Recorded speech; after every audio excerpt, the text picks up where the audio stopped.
Pystyisin.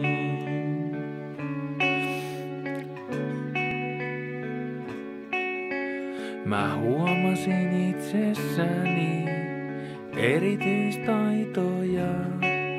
Mä osasin matkia erilaisia ääniä lapsesta.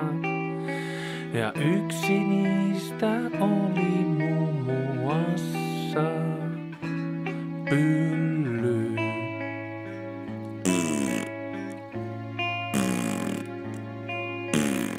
Mä osasin matkia ääniä jo pikkupojasta.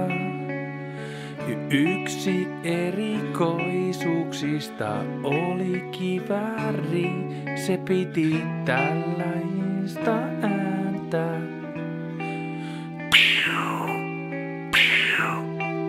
Ja mä jatkoin harrastusta, kunnes mulle kerrottiin, että sä olet ihan paska ääntentekijä.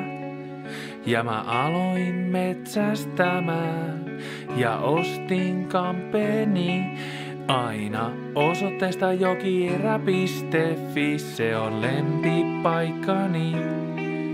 Kun mä ostan patruunoita tai lähden kalahommiin ja jätän ääni miehen kotiini, en enää matki pyllyä, en edes kirjahyllyä.